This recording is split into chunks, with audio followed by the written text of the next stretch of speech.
Capítulo 4 Curas mentais nos tempos antigos. Em todas as épocas, homens de todos os povos acreditaram instintivamente que em algum lugar havia um poder de cura capaz de devolver ao normal as funções e sentidos do corpo humano. Acreditavam que esse estranho poder podia ser invocado dentro de certas condições e que o alívio do sofrimento humano se seguiria. A história de todos os povos apresenta testemunhos em apoio a essa crença. Nos primórdios da história do mundo, o poder de secretamente influenciar homens para o bem ou para o mal, inclusive a cura dos doentes, era atribuído aos sacerdotes e aos homens santos de todos os povos. A cura dos doentes era considerada um poder que recebiam diretamente de Deus e os rituais e processos de cura variavam através do mundo. Os processos de cura tomavam a forma de súplicas a Deus, acompanhadas de várias cerimônias, como a imposição das mãos,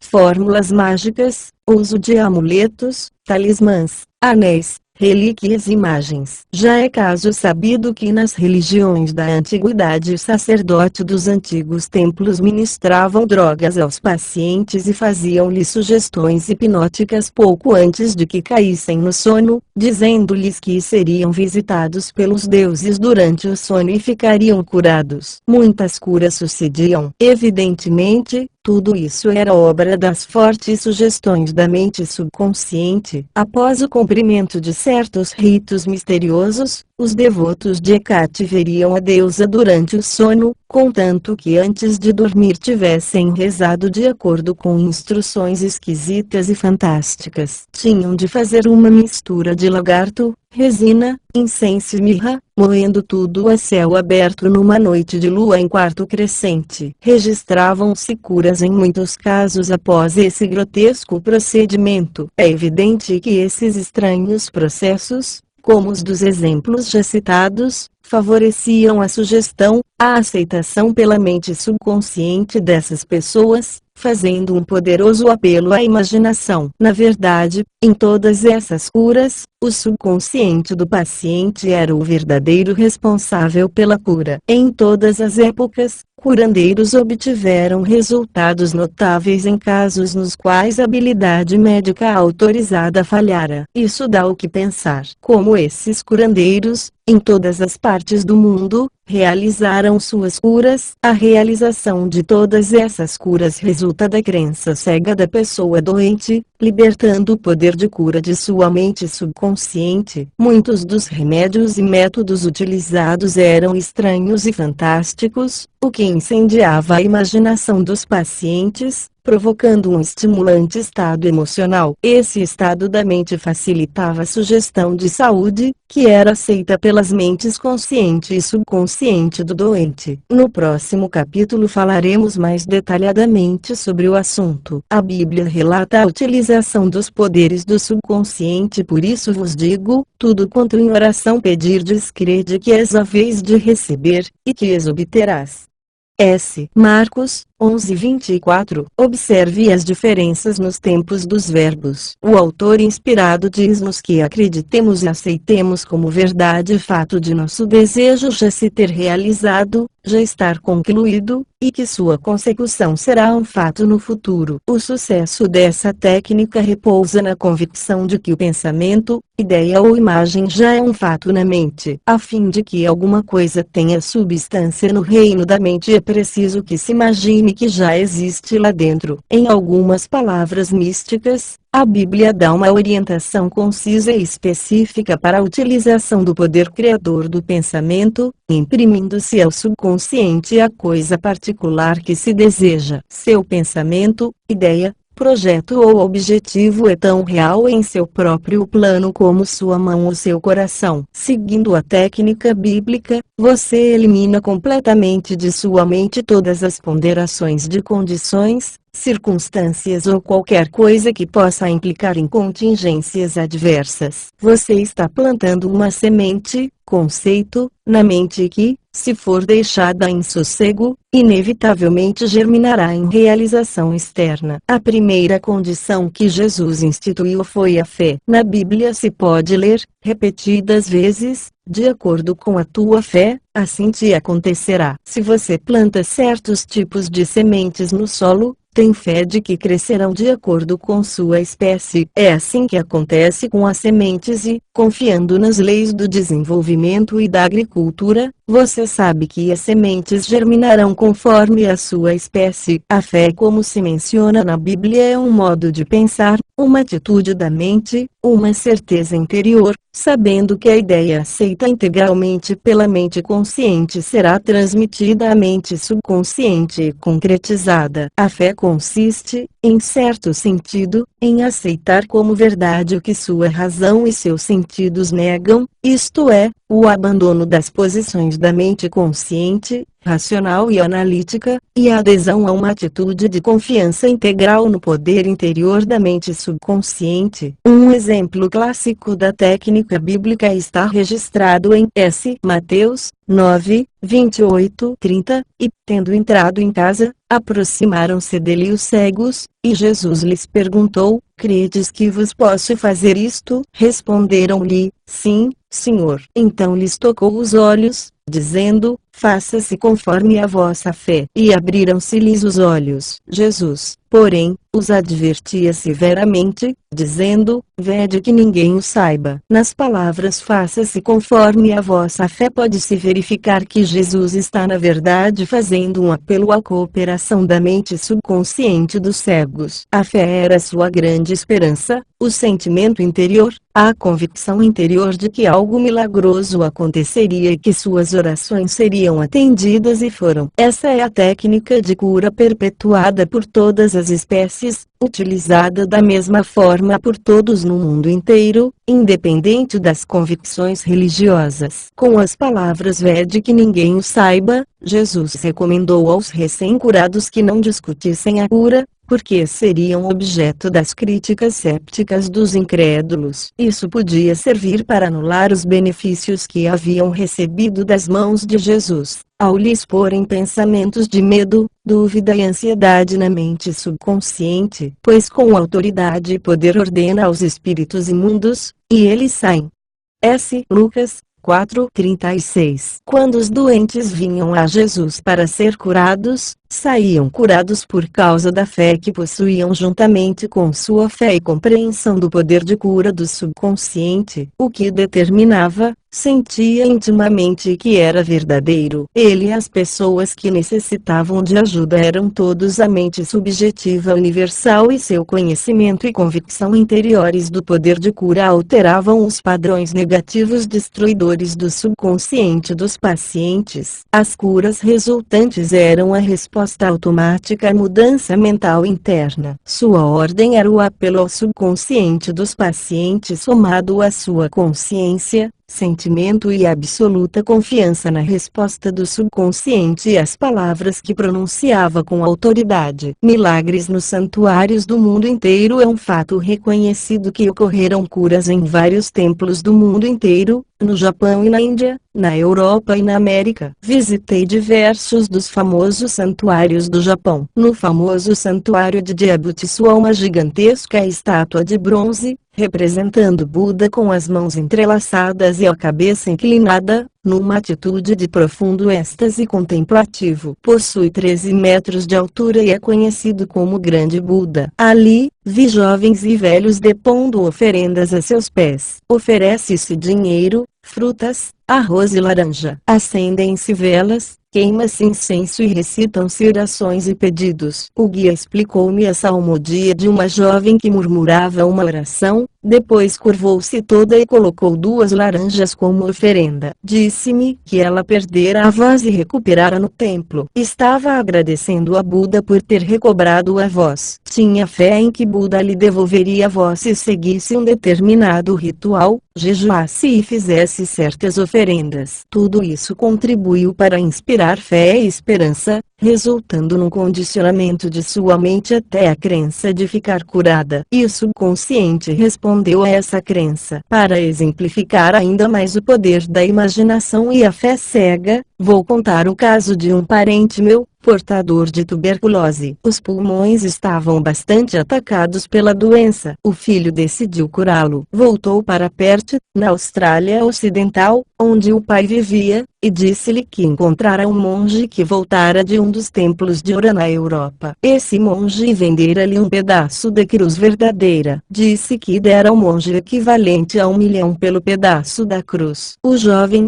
na verdade, pegara uma lasca de madeira qualquer, a um joalheiro e mandara que colocasse num anel, a fim de parecer real. Contou ao pai que muitas pessoas se haviam curado tocando simplesmente no anel ou na cruz. Despertou e inflamou a imaginação de seu pai a tal ponto que o velho tomou de repente o anel, colocou-o sobre o tórax, rezou em silêncio e depois foi dormir. De manhã estava curado. Todos os exames clínicos deram resultados negativos. Claro que não foi o pedaço de madeira apanhado na calçada que o curou. Foi a sua imaginação elevada a um grau intenso e somada à sua confiante esperança de uma saúde perfeita. A imaginação juntou-se à fé ou sentimento subjetivo e essa união foi a responsável pela cura. O pai nunca soube do truque do filho. Se soubesse, provavelmente teria uma recaída. Continuou completamente curado e morreu 15 anos depois,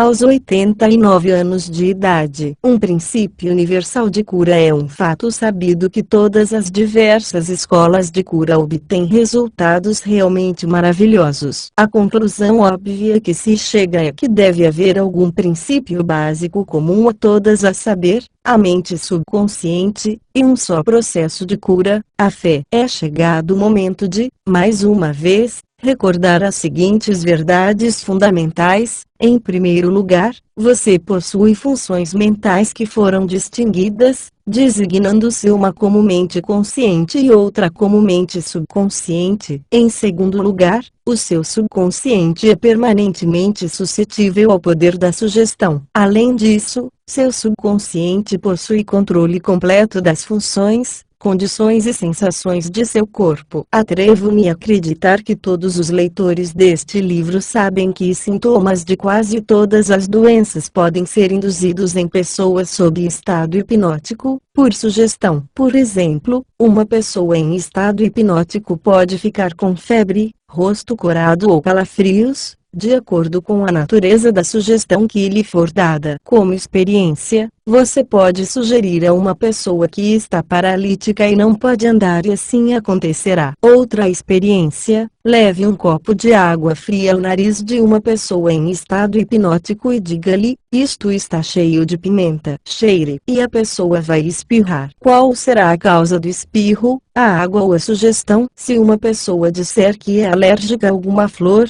você pode colocar uma flor artificial dentro de um copo vazio junto a seu nariz, quando estiver em estado hipnótico, e dizer-lhe que é a flor a que a pessoa é alérgica, ela terá os sintomas alérgicos usuais. Isto indica que a causa da doença está em sua mente. A cura da doença pode também realizar-se mentalmente. É verdade que curas admiráveis se realizaram através da osteopatia, da medicina quiroprática e da naturopatia, bem como das várias entidades religiosas espalhadas pelo mundo, mas é evidente que todas essas curas foram alcançadas através da mente subconsciente, o único poder curador que existe. Observe como ela consegue curar um corte em seu rosto feito durante a barba. Sabe exatamente como fazê-lo. O médico pensa a ferida e diz, a natureza vai curá-la. Por natureza ele está se referindo à lei natural, à lei do subconsciente,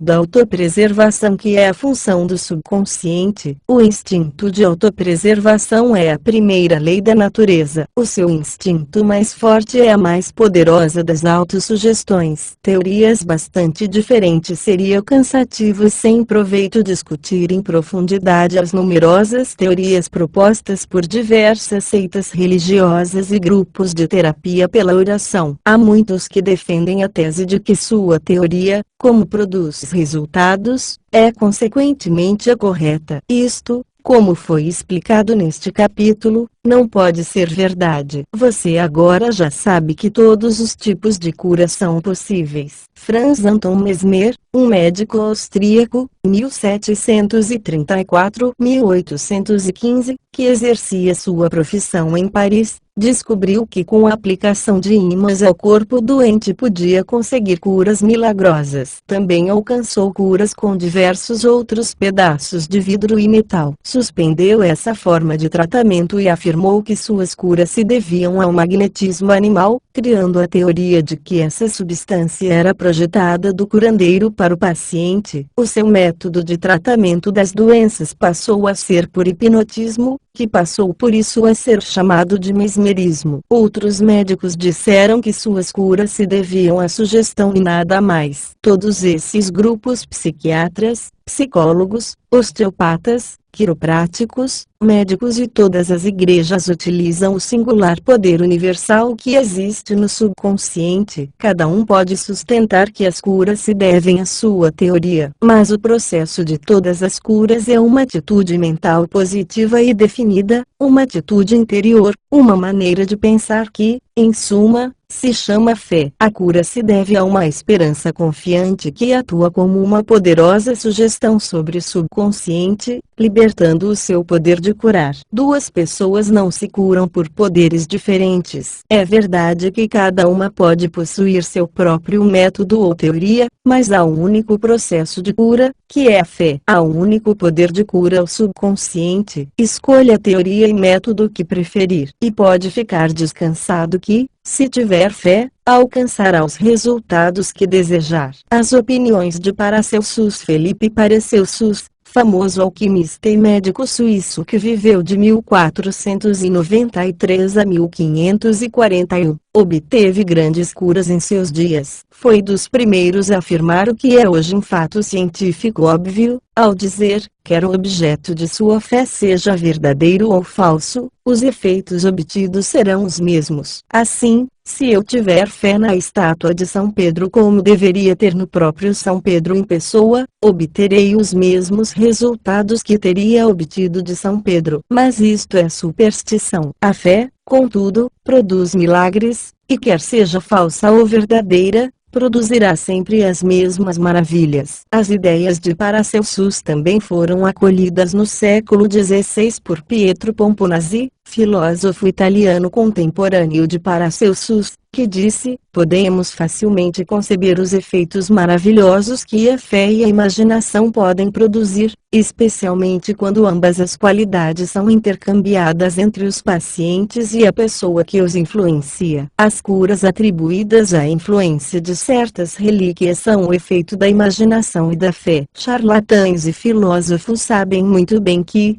se os ossos de um esqueleto qualquer forem colocados no lugar dos ossos de um santo, o doente não deixará de experimentar efeitos benéficos, se ele acreditar que são as relíquias verdadeiras. Portanto, se você acreditar nos ossos de um santo para curá-lo ou se acreditar no poder terapêutico de certas águas, obterá resultados graças à poderosa sugestão feita ao seu subconsciente. É este último que efetua a cura. As experiências de Bernier e Hipólito Bernier, professor de medicina em Nancy, na França, entre 1910 e 1919, foi quem expôs o fato de que a sugestão do médico ao paciente se exercia através do subconsciente. Bernier, na página 197 de seu livro Terapêutica Sugestiva, conta a história de um homem com paralisia da língua que resistira a todas as formas de tratamento. O seu médico disse-lhe que possuía um novo instrumento, com o qual prometia curá-lo. Depois, introduziu um termômetro de bolso em sua boca. O paciente imaginou que era o instrumento que ia salvá-lo. Instantes depois, gritava cheio de alegria que podia novamente mover a língua à vontade. Entre os nossos casos, Continua Bernien. Encontram-se fatos da mesma natureza. Certo dia, uma jovem veio ao meu consultório. Sofria de perda total da voz havia cerca de 4 semanas. Depois de assegurar-me do diagnóstico, disse aos meus alunos que a perda da voz às vezes cedia instantaneamente à eletricidade, que podia atuar simplesmente por sua influência sugestiva. Mandei apanhar toda a aparelhagem de indução. Apliquei depois minha mão na laringe da jovem, movia um pouco e disse: agora você pode falar em voz alta. No mesmo instante Fila pronunciara, depois B e depois Maria. Ela continuou a falar com clareza. A perda da voz acabara. Bernier mostrou o poder da fé e a esperança da parte do paciente atuando como uma poderosa sugestão ao seu subconsciente, provocando uma bolha por sugestão. Bernier afirma que produziu uma bolha na nuca de um paciente colocando nela um selo e sugerindo que se tratava de um emplastro. Isto tem sido confirmado pelas observações e experiências de inúmeros médicos em várias partes do mundo, de maneira a não deixar dúvidas que mudanças estruturais são um resultado possível da sugestão verbal aos pacientes. A causa do estigma sangrento. Na página 153 do livro de Hudson, A Lei dos Fenômenos Psíquicos, pode-se ler: hemorragia e estigmas sangrentos podem ser induzidos em certos pacientes por meio da sugestão. O Dr. M. Bourne pôs um paciente em estado sonambúlico e fez-lhe a seguinte sugestão: hoje à tarde, às 4 horas, depois da hipnose, você virá ao meu consultório, sentar-se-á na poltrona, cruzará os braços e seu nariz começará a sangrar. Na hora marcada, o jovem fez exatamente o que lhe fora determinado. Várias gotas de sangue saíram de sua narina esquerda. Em outra ocasião, o mesmo pesquisador traçou o nome do paciente em seus 2 antebraços com a ponta cega de um instrumento. Depois, com o paciente em estado sonambúlico, disse-lhe: esta tarde, às 4 horas, você vai dormir e seus braços começarão a sangrar ao longo das linhas que tracei, aparecendo o seu nome escrito no braço em letras de sangue. Às 4 horas, ele ficou sob observação e verificou-se que realmente caiu no sono. No braço esquerdo as letras apareceram em destaque e em vários pontos surgiram gotas de sangue. As letras ainda eram visíveis 3 meses depois, embora estivessem gradativamente desaparecendo. Esses fatos demonstraram de uma vez a correção das 2 proposições fundamentais antes enunciadas, isto é, a permanente suscetibilidade do subconsciente ao poder da sugestão e o controle perfeito que ele exerce sobre todas as funções, sensações e condições do corpo. Todos os fenômenos citados dramatizam em cores vivas condições anormais induzidas pela sugestão e são a prova conclusiva de que, como um homem pensa em seu coração, mente subconsciente, assim é. Pontos a destacar: 1. Lembre-se constantemente de que o poder de curar está em seu próprio subconsciente. 2. Saiba que a fé, como uma semente plantada no solo, cresce de acordo com sua espécie. Plante a ideia, semente, em sua mente, regue e fertilize-a com a esperança e ela florescerá. 3. A ideia que você tem para um livro, uma nova invenção ou uma peça, é real em sua mente. Esta é a razão pela qual você pode acreditar que já a possui. Acredite na realidade de sua ideia, projeto ou invenção e, na medida em que o fizer, tudo se tornará manifesto. 4. Ao orar por outra pessoa, lembre-se que seu íntimo conhece a beleza, a perfeição e a unidade e pode, portanto, mudar os padrões negativos do subconsciente da outra pessoa, obtendo resultados maravilhosos. 5. As curas milagrosas de que você ouviu falar, obtidas em diferentes santuários, devem-se à imaginação e à fé cega atuante sobre o subconsciente e libertando o seu poder de curar. 6. Toda doença se origina na mente. Nada surge no corpo a menos que haja um padrão mental correspondente. 7. Os sintomas de qualquer doença podem ser induzidos em você por sugestão. Isso demonstra o poder do seu pensamento. 8. Há um único processo de cura, que é a fé, há um único poder curador, que é o seu subconsciente. 9. Quer seja falso ou verdadeiro o objeto da sua fé, você obterá resultados. O seu subconsciente responde ao pensamento existente em sua mente. Considere a fé como um pensamento em sua mente, isso será suficiente.